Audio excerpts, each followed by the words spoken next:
lorsque vous sortez un petit soir au bord de la route, vous achetez un plat de salade dont vous ne savez pas les conditions dans lesquelles elle est préparée, ou lorsque vous prenez une pomme et vous vous dites que ce n'est pas nécessaire de la laver avant de la manger, ou lorsque vous sortez des toilettes et vous décidez de manger sans laver vos mains au savon, vous augmentez votre chance de contracter une maladie mortelle. Voulez-vous savoir de quelle maladie il s'agit?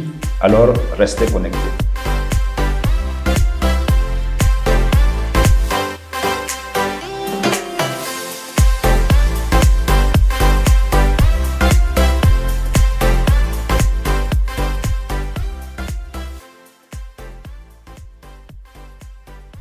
Bonjour chers abonnés, heureux de vous retrouver.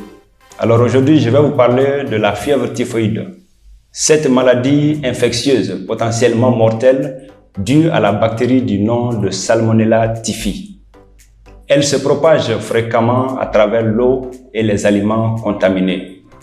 Dans le monde entier, près de 20 millions de personnes contractent cette maladie par an, parmi lesquelles approximativement 160 000 en meurent. Alors on peut bien traiter la fièvre typhoïde par le moyen d'antibiotiques, même si récemment nous avons constaté beaucoup de résistance à certains types de ces médicaments. Le risque de contracter la fièvre typhoïde est plus élevé chez les personnes n'ayant pas accès à de l'eau potable ou chez lesquelles les services d'assainissement sont insuffisants. Alors les communautés pauvres et les enfants sont les plus vulnérables. Alors comme je le disais tantôt, la bactérie Salmonella typhi se propage à travers l'eau et les aliments contaminés.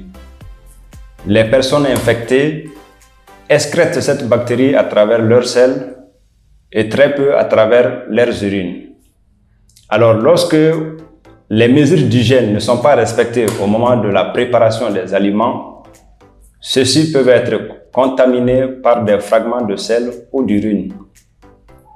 Alors ceux qui vont manger ces aliments contractent facilement la maladie. Parmi les personnes infectées, quelques-uns développent une forme chronique de la maladie. Et pendant cette période, ils ne présentent aucun symptôme, mais excrètent continuellement la bactérie à travers leurs selles et peuvent donc contaminer d'autres personnes.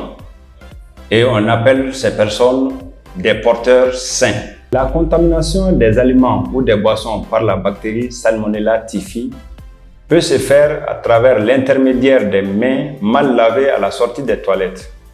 L'eau des robinets peut être contaminée lorsque les eaux usées sont mal traitées. Les mouches peuvent aussi transmettre les bactéries directement des selles aux aliments.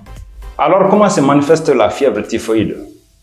Généralement, un syndrome pseudo-grippal apparaît 8 à 14 jours après l'infection.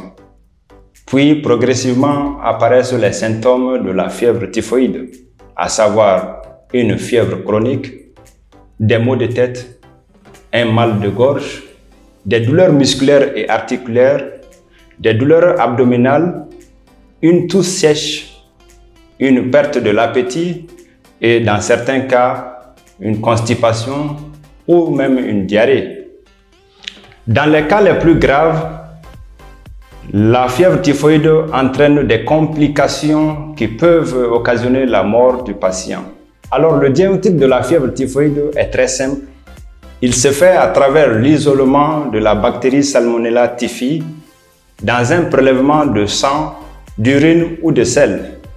Alors comment prévenir cette maladie potentiellement mortelle qui se propage à travers les aliments et l'eau contaminée?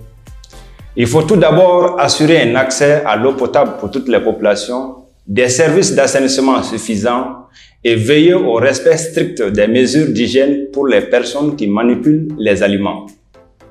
Alors chez vous à la maison, il est recommandé de laver les mains fréquemment à l'eau chaude ou au savon avant de manger ou préparer des aliments. Il est recommandé aussi de laver les fruits et les légumes à l'eau de javel avant de les manger. Évitez de manger les repas préparés dans la rue où les conditions d'hygiène ne sont pas respectées. boire de l'eau purifiée et éviter d'avaler l'eau de douche. Il est aussi recommandé de laver la bouche le matin avec de l'eau propre. Nous sommes à la fin de cette vidéo. Si vous avez aimé le contenu, commentez, likez et partagez cette vidéo avec vos proches. Et restez connectés et n'oubliez pas surtout que la santé est une affaire de tous. À très bientôt.